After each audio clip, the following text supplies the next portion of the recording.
Okay, I'll do the public participation first. We have Mr. Carlton back. Okay, come on. We got some handouts for you people. And well, she's handing up this Diane Rice. She's handing out the information that Lois was in. We not only do many awards, we also do some other things. We've got, in the morning session, and we'll pass it around. This is what it looks like in the morning session. You can pass it around to each other. Can I, and Carlton, see the bands- Carlton, can I bands- explain who you are, just in case Oh, yeah. somebody doesn't? Well, let's see on the thing here. I'm sure everybody knows I'm Carlton Does Peck. everybody know Yeah, Carlton this Peck from recently- Governor, Yeah. the This Fair recently Carlton had, Peck Awards? The Fair Board named Band Day the Carlton Peck Day. So it'll be the Carlton Peck Day at the fair. And they let me organize everything and put it all together for the fair day, for the band day. This Thursday in the morning session, the bands all show up, or the flaggers, or whatever, and they perform very routinely for the other kids in the stadium. Because sometimes the kids don't get to see the other kids perform when they're in the marching parade. So this is the chance for them to see what the other people are doing. You can pass it. And then on the right-hand side is where the bands themselves are located. This is the general public. Can I do this? Carlton is here tonight because this year is the 50th year anniversary for the Governor Parade. And Edwards and Russell both, I believe Russell was there the first year they marched in the Governor Fair in competition, wherever, ever since it's been there. And Carlton wanted to see what he could do to get the Governor there for the one day. And he just wanted, I'll let him present whatever he has to present, and then I'll pick it up after him. And then after the morning session, they're performing for each other. And if you're familiar with drum corps, they have a thing called aging out. We have a thing called senior out. So if the seniors perform as a marching band, they get recognized. This year, we also recognize if you have people that went to all county band and performed, we recognize them also with a certificate and their senior now badge. That's part of the senior out program. And then, and I didn't bring in, could you run and get those gifts that we can show them to? We have a bag put together for the seniors. It has a ring, 2004. It has a can cooler, so they can put their Cokes or 7-Ups or whatever in there to keep them cool. We also have 3 pillows that have a pocket that they can keep whatever. It says glass of, just pass this around. This is the seniors. We give them tickets as they do the senior night program, and then we'll draw for 3 of these. We have 3 of these to hand out to our seniors. And then each senior will receive, this is the hand, this is the senior, and this is the keychain. And I also have some other stuff coming in to put in their gift bags. Now, when we move into the afternoon session, and this is the afternoon session, again, please forget the photo, but the lady that's in front of me carries her birds to the fair every year. You'll see her birds right here in the cage. They love to come to the fair on band day.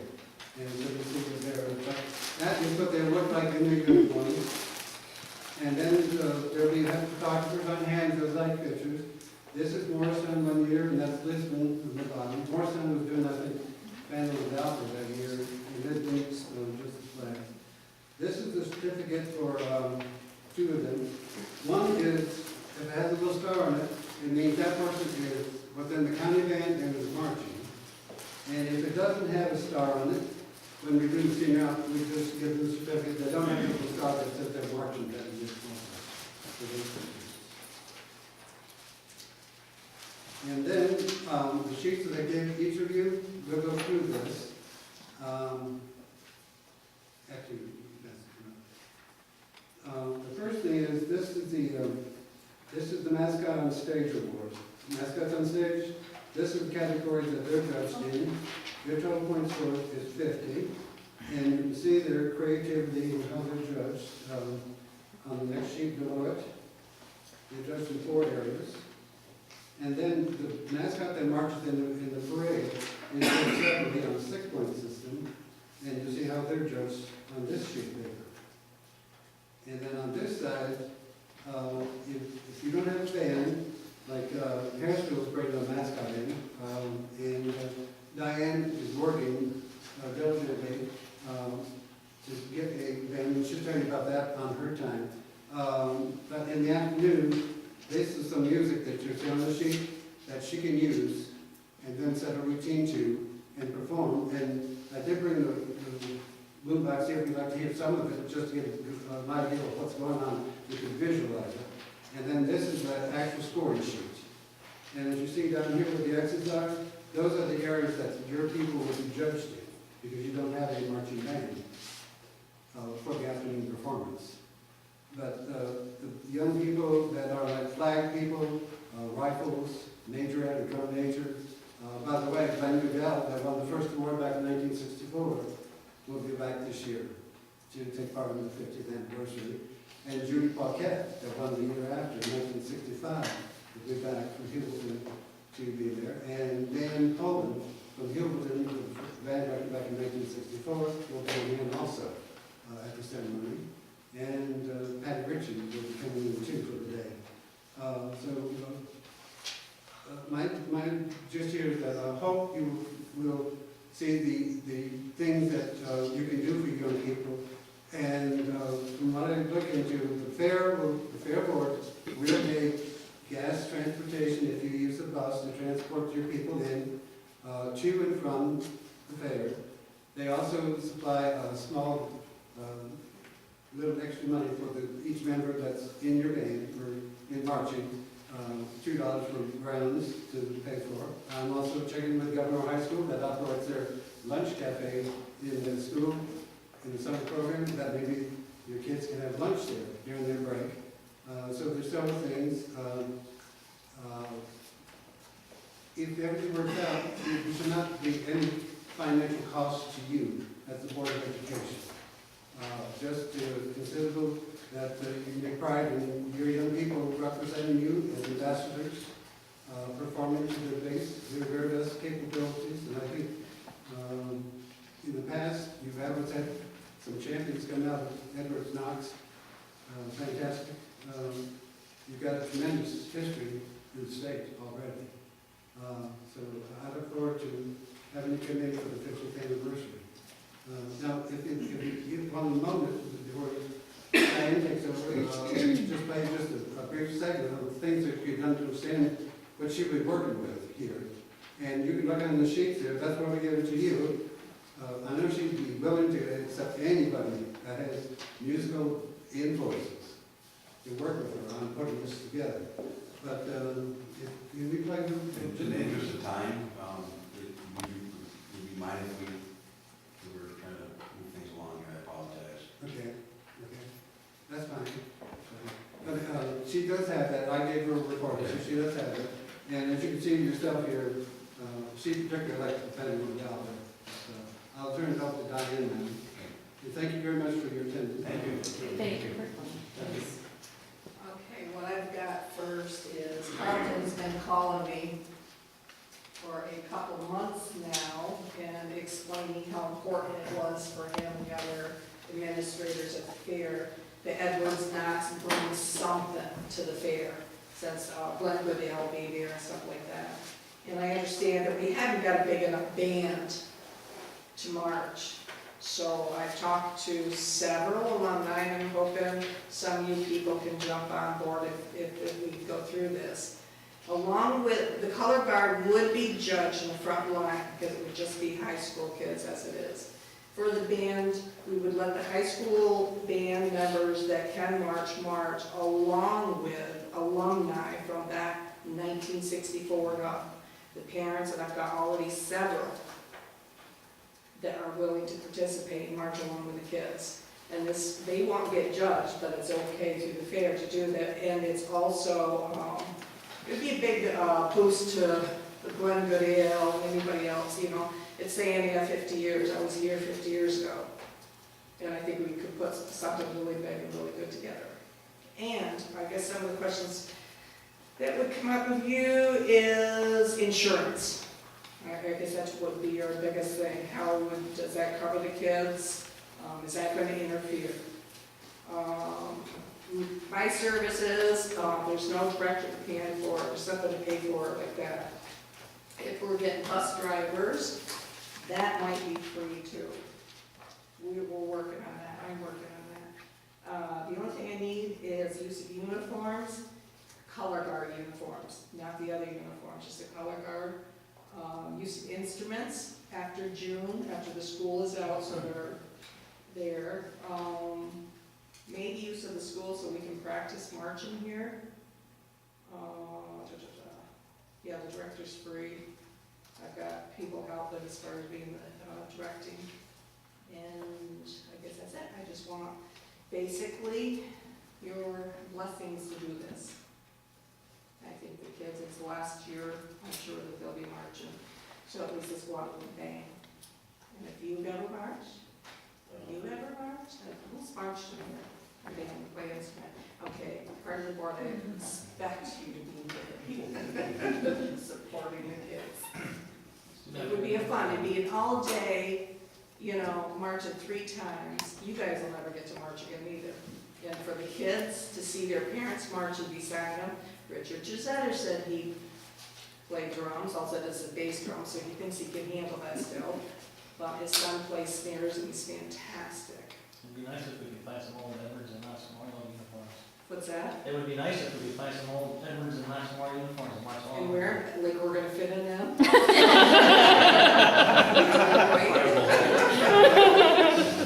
Go ahead, Chris, we'll try it out. That's what my mom told me.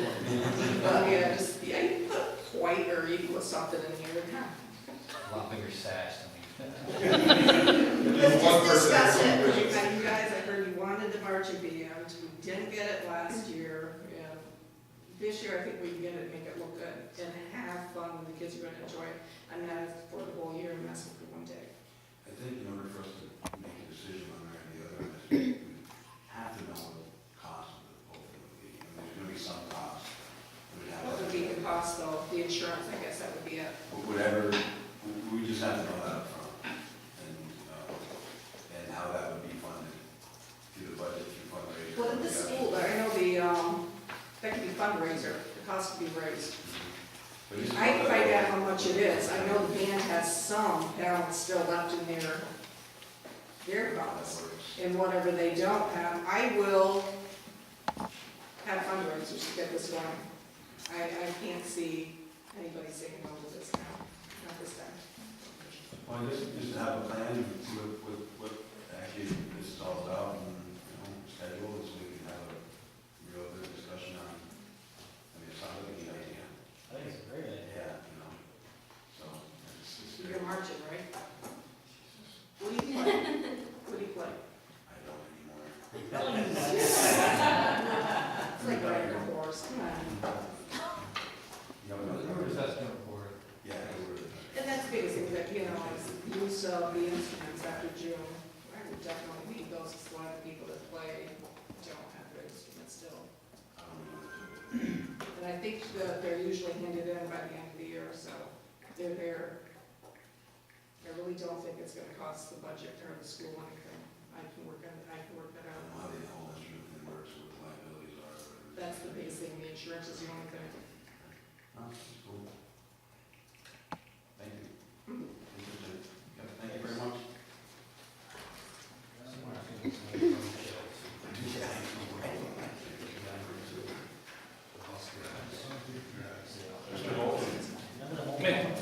Just stand, you're up. You can sit, if you'd like to sit down. I don't care about sitting. I won't take much of your time. John Hogel's here to support the golf program. It's crazy to be here this late. I understand that. I know it's been cut for a while. I'm not here to complain. I'm here to do what is right for our school. I thought we lost the program, and being one of very few coaches to ever coach here and stick with the program and not quit the next year because the amount of time it involves. Miss Brewer is doing it, and I kind of thought that maybe she has had enough because other coaches only lasted 1 year, but she's hung with it. I plan on retiring golf. I would if I could, I can't. That's my situation. I'm here let you know, I apologize for late notice, but I'm here to do what's right, and Title IX is not being followed at the school. We have 3 sports for the boys, we have the same 3 sports for the girls, we have swimming, 2 sports, volleyball, 2 sports, cheering, and we're in direct violation of Title IX. I called Kevin again at Partridge Run today to apologize to him because I thought we had lost a program, and if I could take it over, I would. Becky expressed interest in me that she still wanted to keep the program. It's my fault, I never spoke to her, and she has an idea of her own. I don't want to get into that right now. I've just decided that I'm gonna go forward with this. Kevin promised to look into it, and I was gonna look into it tonight. And I don't want this to sound like I'm threatening in any way, shape, or form. I appreciate everything people do here. I apologize for the late notice. I know this is late, tonight's the night for your decisions to be made, but please understand that right is right. And Dr. Cartwright left and told me there was $20,000–$30,000 more spent on girls' programs than boys at this school, and there's Title IX if we ever lost the golf. And I think there's even more spent than that. And there is Title IX. This is reverse Title IX. Title IX makes it equal for females. We're in direct violation for the males. And I think everybody's aware of that. And I didn't know it's been discussed. I've been ignorant in the fact of looking at the minutes and trying to figure out, understand, I thought we lost the program, I thought we lost a coach.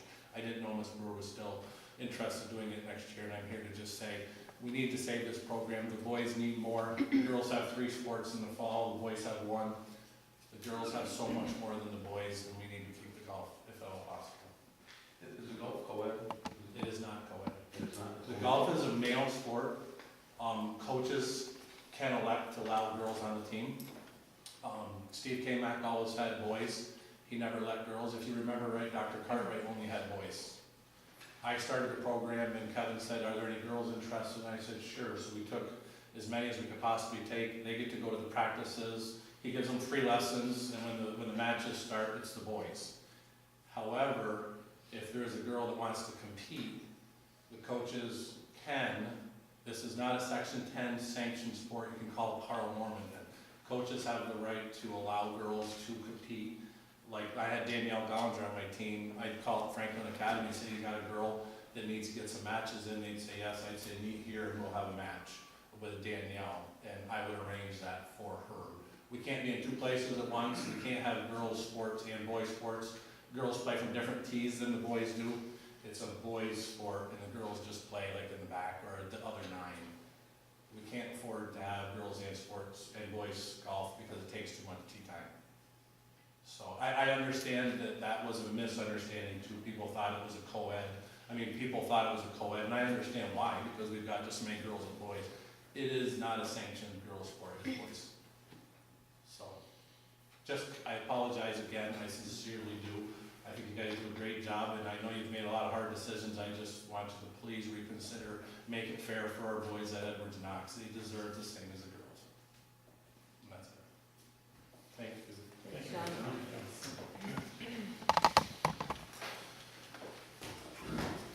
Barney?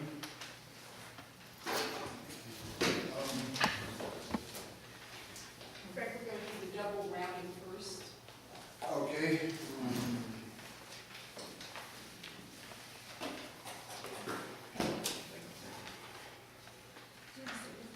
No, I'm okay. Just sit down and get it out. Okay, I was brought to me to check in to see what double routing or split tricks, however you want to call it, that there would be a cost savings to the school. So I rerouted every student in school on what they call a dummy run to see if it was feasible. And yes, it is feasible. Right now, we average 606 miles per day on regular runs only. Those are in-district runs. That's not counting our Augsburg and Newellton run, that's strictly in the district. We average 606 miles. If we went to double routing, we would average 795 miles per day. That for double tripping, the buses would leave the garage approximately 6 a.m. to pick up high school students and drop off at the school approximately 7:30 a.m. Then obviously right after that, we'd leave and go pick up elementary, for them to be back here for a 9 o'clock drop-off. Frank, can I interrupt just a second? What was the mileage you said on a double run? Okay, double run was 795. 795, thank you. Frank, when you leave at 6 AM, what time does the first student be picked up? Okay, the first student would be picked up at 6:20. Our first student now is picked up at 6:24. You're picking them up at 6:24 now, you said? Yes, And what time? some of them are, yes. Because you gotta remember, we're putting all of our students, pre-K through 12th grade on that one bus.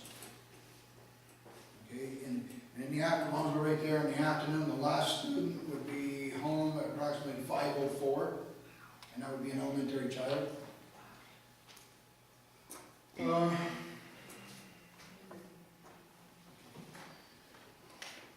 Because the high school would leave here at 2:30 to get in there, still the same schedule, and elementary would leave at 4 p.m.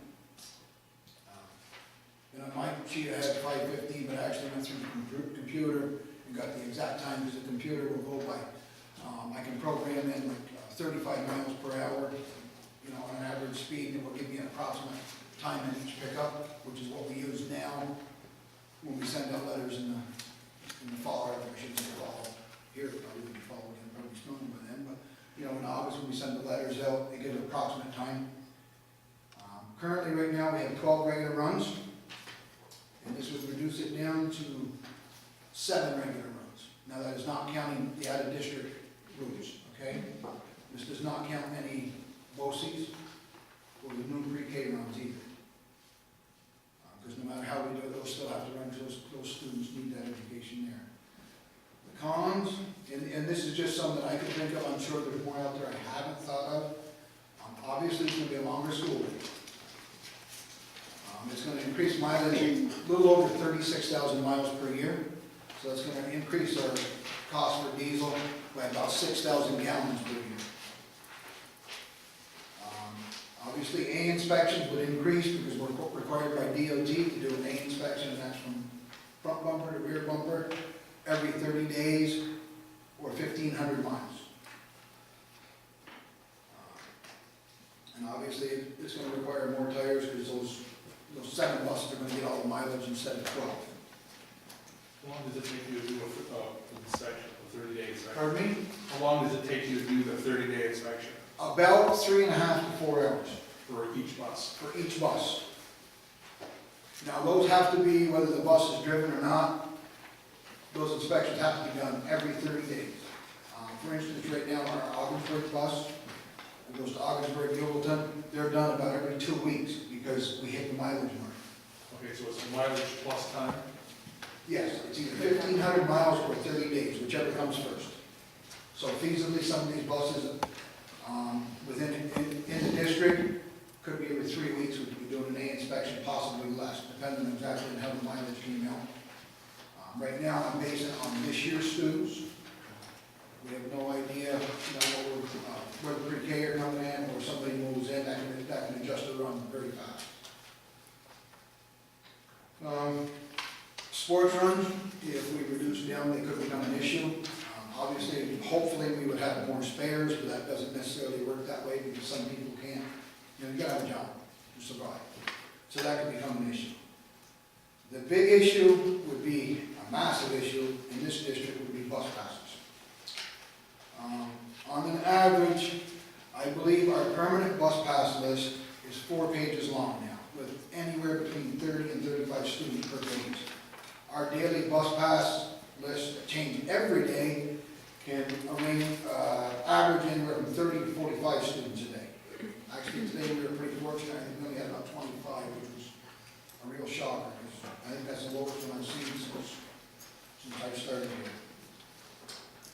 Another con would be the extended day would have to disappear. Obviously, if you've got elementary students here until, not home until a little bit after 5, you're not going to have an extended day program. I don't think you're going to keep them Pre-K would have to be adjusted for the day. So if we bring them in at 9, if we want to keep the same hours, we would probably take them home at noon instead of leaving at 10:30. Some of the pros, like I said, it would cover 5 bus runs, and that's drivers with benefits. Total salary benefits are about $178,000. Another pro would be we would have 5 buses, obviously, with less mileage on. Now, the next figure, and I don't know if they received a copy of this, but the total savings basically is going to be the drivers and the benefits. But there would be an additional cost, obviously, for the additional fuel, wear and tear on the buses that we are using, of about $15,000. So it would be about $163,000 savings for the school district approximately. What are you paying for diesel fuel?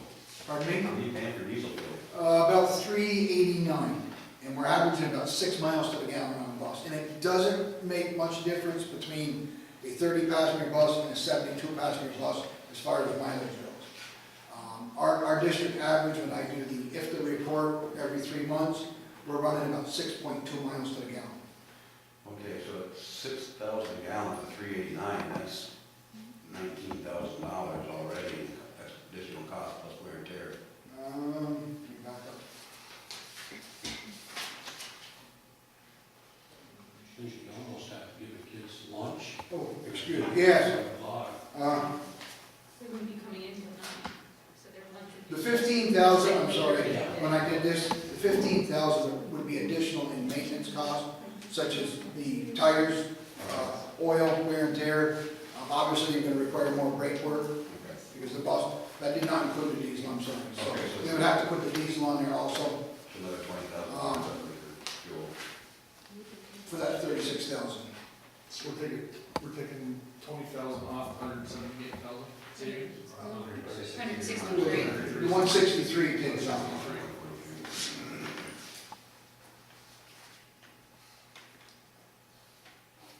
Frank, can I just ask, don't you also have to add the drivers that stay would go from 4 hours to 6 hours, so don't you have to increase their salary? Right, but because I didn't figure that in, because I didn't know if the district actually wanted to go with, or consider 7 rounds, or if you wanted to try to put 8 or 9 on, or, to alleviate the time frame.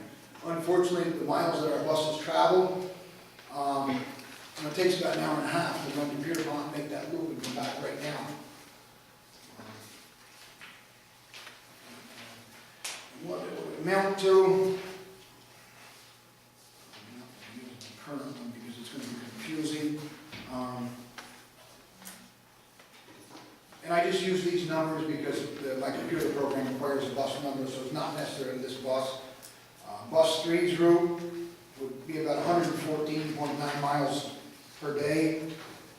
4 would be 118 and a half. 6 would be 105. Frank, is this with the changes? This is like. This is actually what it would be if we went with double tripping. What is it now? Uh, I'm just trying to get a comparison. I can give you overall, but if I do this, see, it's good, because right now, like we use bus 3, 4, 5, 6, 7.